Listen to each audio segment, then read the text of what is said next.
Gayatri PG college Sanchore के online class में आप सभी विद्यार्थियों का स्वागत है। नमस्कार। प्रिय विद्यार्थियों, हम राजनीति विज्ञान विषय के अंतर्गत हमारे बीए पार्ट थर्ड में हमारे अंतर्राष्ट्रीय पेपर के अंतर्गत राष्ट्र हितों का अध्ययन कर रहे हैं। आज हम देखेंगे कि राष्ट्र हित के क्या क्या प्रकार हैं, कितने भागों में विभाजित हैं और किस प्रकार से इन हितों का वर्गीकरण करके कोई भी राष्ट्र अपने हितों की पूर्ति करता है। पिछली कक्षा में हमने थॉमस रॉबिन्सन के अनुसार देखे कि थॉमस रॉबिन्सन ने अपने जो राष्ट्रीय हित हैं उनको 6 भागों में विभाजित किया था, जिसमें हमने देखा प्रथम कोटि के हित, गौण हित, स्थायी हित, परिवर्तनशील हित, सामान्य हित और विशिष्ट हित। ये सभी थॉमस रॉबिन्सन के अनुसार थे। आज हम जो सामान्य तौर पर सर्वमान्य हैं उन हितों की आज हमारी कक्षा में व्याख्या करेंगे तथा ये भी समझने का प्रयास करेंगे कि राष्ट्रीय हितों में अभिवृद्धि के क्या क्या साधन होते हैं और किस प्रकार से इन हितों की पूर्ति की जा सके। तो आइए शुरुआत करते हैं। लेकिन इससे पहले अगर आपने हमारा YouTube चैनल सब्सक्राइब नहीं किया है तो जल्दी से चैनल को सब्सक्राइब कीजिए तथा बेल आइकन के बटन को प्रेस कीजिए। जो भी नई अपडेट हो उसका नोटिफिकेशन आपको मिलता रहे। तो आइए, जो हमारे राष्ट्रीय हित के प्रकार हैं, सबसे पहले हम देखते हैं 3 भागों में विभाजित हैं: समान हित, पूरक हित और परस्पर विरोधी हित। सबसे पहले अपन डिस्कशन करेंगे समान हित। देखो, समान हित का तात्पर्य होता है या ऐसे हित जो 2 या 2 से अधिक राज्यों के लिए तुल्य रूप से लाभदायक और उपयोगी हो। मतलब इस प्रकार के हित जो 2 या 2 से अधिक राज्यों के लिए समान रूप से लाभदायक और उपयोगी होते हैं। देखो, कुछ हित होते हैं वो साझा हित होते हैं, जैसे कोई समुद्री सीमा से संबंध में या समुद्री रक्षा के संबंध में। तो जितने भी तटवर्ती राज्य होते हैं वो सबका एक समान हित होता है कि हम हमारे क्षेत्र में हमारे हितों की रक्षा करें। ठीक है, जैसे आप शीत युद्ध की बात करें तो ब्रिटेन तथा अमेरिका दोनों चाहते थे कि यूरोप पर यूएसएसआर यानी सोवियत संघ का आधिपत्य न हो। आप देखेंगे, आप अंतर्राष्ट्रीय राजनीति के विद्यार्थी हैं, आपने शीत युद्ध का नाम जरूर सुना है। तो शीत युद्ध के दौर में आप देखेंगे कि अमेरिका और अमेरिका के साथ में जो भी उसके राष्ट्र थे, जैसे ब्रिटेन है, फ्रांस है, तो इन सभी की इच्छा थी कि यूरोप पर सोवियत संघ अर्थात यूएसएसआर का किसी भी प्रकार से प्रभुत्व नहीं बढ़े, उसका आधिपत्य न हो। ये उनका हित था। ये एक प्रकार का साझा हित हुआ, यानी समान हित हुए कि हमारा सबका एक समान हित है कि यहाँ पर सोवियत संघ का आधिपत्य स्थापित न हो। तो इस प्रकार से हम समझ सकते हैं कि समान हित एक 2 या 2 से अधिक राज्यों के जो हित होते हैं वो समान होते हैं और समान हितों की पूर्ति करने के लिए वो सब एक होकर काम करते हैं। तो ये कहलाता है समान हित। अब हम बात करते हैं पूरक हित। अब पूरक हित क्या होते हैं? ये हित समान न होते हुए भी दोनों देशों में कुछ विशेष प्रश्नों पर समझौते के आधार पर बनते हैं। मतलब ये समान नहीं होते हैं, लेकिन 2 देशों में कुछ विशेष प्रश्नों पर समझौते के आधार पर बनते हैं। अर्थात कोई 2 देशों के मध्य कोई समझौता होता है किसी मुद्दों को लेकर, कुछ प्रश्नों को लेकर, उन्हीं आधार पर जो होते हैं वो पूरक हित कहलाते हैं। जैसे ब्रिटेन और पुर्तगाल के हित, ब्रिटेन को पुर्तगाल के साथ मैत्री बनाए रखने में तथा स्वतंत्र बनाए रखने में यह लाभ था कि उसके द्वारा स्पेन की शक्ति पर नियंत्रण रख सकते थे। ठीक है, इस प्रकार से मतलब किसी देश के साथ संबंध रखने से अगर आपका कोई तीसरे राष्ट्र पर नियंत्रण बनता है तो वो पूरक हित कहलाते हैं। ठीक है, कई प्रकार से देखते हैं कि चाइना है वो पाकिस्तान का इस प्रकार वो प्रयोग कर रहा है क्योंकि वो चाहता है कि पाकिस्तान में अपने हितों की पूर्ति के लिए वो भारत को कैसे काउंटर करें, इसलिए कई प्रकार के मतलब उनके हितों की पूर्ति के लिए काम करते हैं। तो ये क्या कहलाते हैं? पूरक हित कहलाते हैं। ठीक है, तो ये हम समझ सकते हैं कि कई जो राज्य होते हैं या 2 से अधिक राज्य होते हैं कुछ विशेष प्रश्नों के आधार पर समझौते करते हैं और उन्हीं के आधार पर जो हितों की पूर्ति करते हैं वो पूरक हित कहलाते हैं। बात स्पष्ट हुई। एक होते हैं परस्पर विरोधी हित। परस्पर विरोधी क्या होते हैं कि दो देशों में परस्पर संघर्ष होता है, दो राज्यों के मध्य संघर्ष होता है। जैसे अब हमारा भारत और चीन के मध्य है, भारत पाकिस्तान के मध्य है, तो यहाँ पर दोनों के हित बिल्कुल विपरीत हैं, उलट हैं, तो ये कहलाते हैं परस्पर विरोधी हित।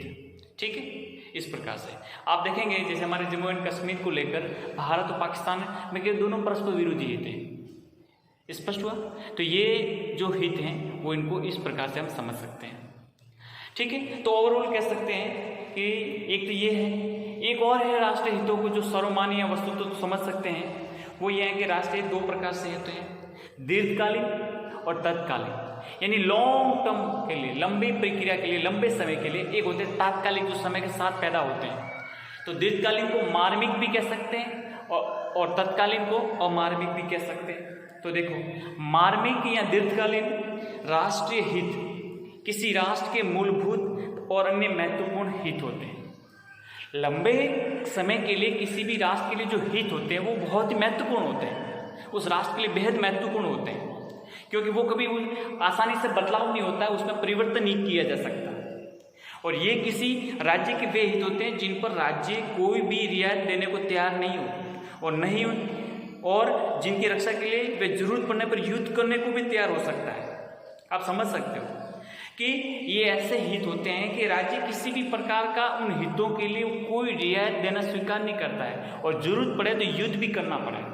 जैसे किसी देश की सुरक्षा संबंधी आप देखेंगे कि हमारे पड़ोसी राष्ट्रों से जिस प्रकार से सीमा पर तनाव बना हुआ है, सीमा पर जो तनाव है, हम बिल्कुल नहीं चाहते हैं कि कोई पड़ोसी राष्ट्र हमारी सीमा पर अतिक्रमण करे। अगर अतिक्रमण शांतिपूर्वक हल नहीं करता तो हम युद्ध के लिए भी जा सकते हैं। ये क्या है? ये हमारा स्थायी हित है कि कोई हमारी जमीन छीन नहीं सकता, इस प्रकार से। इसलिए अब सीमा तो जब तक दुनिया है, जब तक राष्ट्र दुनिया है, तब तक बने रहेंगे। तो ये हमारे दीर्घकालीन हित होते हैं।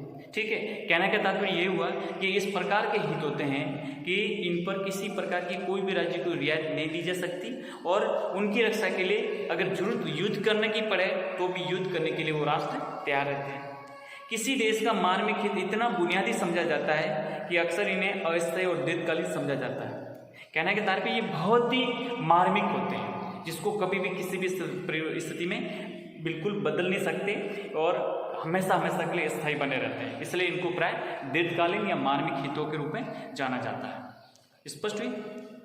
इसके सामने ये इतने महत्वपूर्ण होते हैं कि इनके सामने अन्य पहलू गौण समझे जाते हैं। इसमें जैसे समझ सकते हैं हमारी राष्ट्रीय सुरक्षा है, स्वाधीनता है, हमारी अखंडता की रक्षा है आदि। इस प्रकार के जो महत्वपूर्ण हित होते हैं वो सब दीर्घकालीन हितों में आते हैं। राज्य का जो मूलभूत उद्देश्य है बाहरी शत्रु से सुरक्षा प्रदान करना है और आंतरिक क्षेत्र में सुव्यवस्था स्थापित करना जरूरी होता है। तो ये सब हमारे लिए दीर्घकालीन हित माने जाते हैं। ठीक है, अब समझते हैं अमार्मिक या तत्कालीन हित क्या होते हैं। अमार्मिक हित बोलो या तात्कालिक जो महत्व के होते हैं वो इसमें शामिल किए जाएंगे, अर्थात जो गौण हित होते हैं वो इसमें शामिल किए जाते हैं और जिनके लिए कोई राज्य युद्ध का खतरा मोल नहीं लेता है। छोटे छोटे तात्कालिक समय के साथ जो पैदा होते हित उनके लिए कोई राज्य युद्ध का खतरा भी मोल नहीं लेता है। उन्हें अमार्मिक या अस्थायी स्वरूप के राष्ट्र हित कहते हैं। ऐसे गौण हित जैसे जनता का भौतिक कल्याण करना है, प्रतिष्ठा की रक्षा करना है, विचारधारा का प्रचार प्रसार करना है, व्यापार की दृष्टि, संस्कृति का प्रचार, ये छोटे मोटे इस प्रकार के जो हित होते हैं समय के साथ उभरते हैं और कुछ समय के लिए फिर वापस नए तरीके से उभरते हैं। तो ये प्राय इनको तत्कालीन हित कहा जाता है। तो आपको स्पष्ट हुआ कि किस प्रकार के हित होते हैं। हमने दीर्घकालीन हित और तात्कालीन हित दोनों के बारे में स्पष्ट किया। ठीक है, इसलिए हमारे राष्ट्रीय हित को समझना बेहद जरूरी है। हमारे अंतर्राष्ट्रीय राजनीति के प्रखर विद्वान महेंद्र कुमार का राष्ट्रहित के संबंध में उनका कथन है कि राष्ट्रहित न तो अधिकतम इच्छित होता है और न अधिकतम संभव मात्र। ये एक और तो अधिकतम अभिष्ट और अधिकतम संभव दोनों है और दूसरी ओर इन दोनों से अधिक कुछ और भी नहीं है। आई बात समझ में?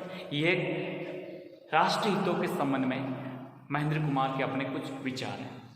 लॉर्ड पामस्टन भी इसी प्रकार से कहते हैं कि हमारा कोई शाश्वत मित्र नहीं है और न ही हमारा कोई सदा बने रहने वाले शत्रु। बेहद विश्व प्रसिद्ध कोटेशन है ये, आपको समझना है। लॉर्ड पामस्टन का क्या कहते हैं?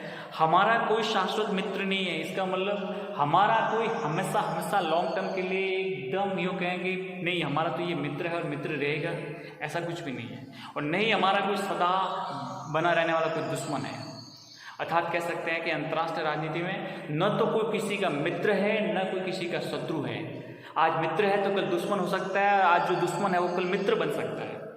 केवल हमारे हित ही शाश्वत है, अर्थात हमारे जो राष्ट्र हित है यही परमानेंट है, यही शाश्वत है, यही हमारे लिए अडिग है, यही हमारे लिए स्थायी है। ये कभी नहीं बदलेंगे।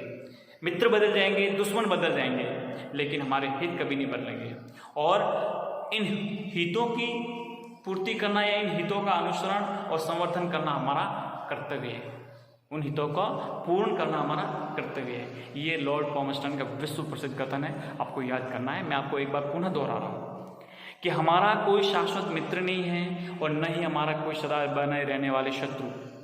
केवल हमारे हित ही हमारे शाश्वत हित हैं और उन हितों का अनुसरण और संवर्धन करना हमारा कर्तव्य है।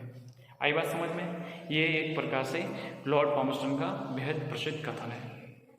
ठीक है, तो ये हुए लॉर्ड पामस्टन की एक विचार। दूसरा, अब हम समझेंगे कि हमारे राष्ट्रीय हितों में अभिवृद्धि किस प्रकार से की जा सकती है। कोई राष्ट्र, कोई देश अपने हितों में वृद्धि किस प्रकार से करता है वो हम समझते हैं। तो देखो, राष्ट्रीय हितों में वृद्धि करने के कई साधन हैं, कई उसके रूप हैं। तो सबसे पहले देखते हैं कूटनीति को। मैंने आपको पिछली कक्षा में बताया था कि कूटनीति एक ऐसा माध्यम है जो किसी भी राष्ट्र के लिए अपनी विदेश नीति और विदेश नीति के माध्यम से अपने जो हित होते हैं उनकी पूर्ति को ठीक ढंग से लागू करने का कार्य कूटनीति करता है। और कूटनीति एक प्रकार की ऐसी कौशल और एक कला है जो एक शक्ति को बढ़ाने में महत्वपूर्ण योगदान देती है। तो कूटनीति हमेशा एक प्रखर और प्रमुख रूप से भूमिका निभाता है। दूसरा होता है प्रचार और राजनीतिक युद्ध, यानी आप अंतर्राष्ट्रीय जगत में, अंतर्राष्ट्रीय मंच पर अपने आप को एक शक्तिशाली दर्शाना और शक्तिशाली होना, ये एक प्रकार से मनोवैज्ञानिक प्रभाव पड़ता है शेष विश्व पर। यानी दुनिया के अलग अलग देशों पर आप किस प्रकार से अपने आप को प्रेजेंट करते हो, अपने आप को किस स्टैंड पर रखते हो, ये महत्वपूर्ण होता है। हर काम युद्ध से नहीं होता है, लेकिन प्रचार के माध्यम से हो जाता है, राजनीतिक युद्ध के माध्यम से हो सकता है, इसलिए ये महत्वपूर्ण है। अगला है आर्थिक साधन। आज का दौर, आज का जो टाइम भूमंडलीकरण का है और भूमंडलीकरण में हर राज्य में इतनी होड़ मची हुई है कि वो अपना ज़्यादा से ज़्यादा विकास करना चाहता है। आर्थिक विकास पर सबसे ज़्यादा बल दिया जाता है। यूँ कहेंगे कि जो द्वितीय विश्व युद्ध का दौर था 20वीं शताब्दी में शस्त्रीकरण पर जिस प्रकार से बल दिया जाता था, उसी प्रकार से अब हम देखेंगे कि 20वीं शताब्दी के अंत में और 21वीं सदी की शुरुआत में सबसे ज़्यादा बल दिया जाता है। तो वो दिया जाता है केवल और केवल आर्थिक साधनों पर, आर्थिक हितों पर और भूमंडलीकरण पर। तो कह सकते हैं कि आर्थिक शक्ति ही अपने आप को एक विश्व शक्ति के रूप में दर्शाता है। दूसरा, साम्राज्यवाद, उपनिवेशवाद भी एक राष्ट्रीय हितों की वृद्धि में प्रमुख साधन रहे हैं। और अंतिम जो होता है वो होता है युद्ध, वॉर। वॉर एक बहुत बड़ा फैक्टर के रूप में भूमिका निभाता है किसी भी देश की राष्ट्रीय हितों की वृद्धि करने में। तो आप समझ सकते हो कि इनके माध्यम से कोई भी राष्ट्र अपने हितों में वृद्धि कर सकता है। तो एक बार पुनः मैं दोहराता हूँ, कूटनीति, प्रचार एवं राजनीतिक युद्ध, आर्थिक साधन, साम्राज्यवाद और उपनिवेशवाद तथा युद्ध, इन्हीं के माध्यम से कोई भी राज्य अपने राष्ट्रीय हितों की पूर्ति कर सकता है। ठीक है, तो आज की कक्षा में हमने देखा है राष्ट्रीय हित के विभिन्न प्रकार तथा उन राष्ट्रीय हितों की पूर्ति करने के साधन। तो ये हमने स्पष्ट किया। ठीक है।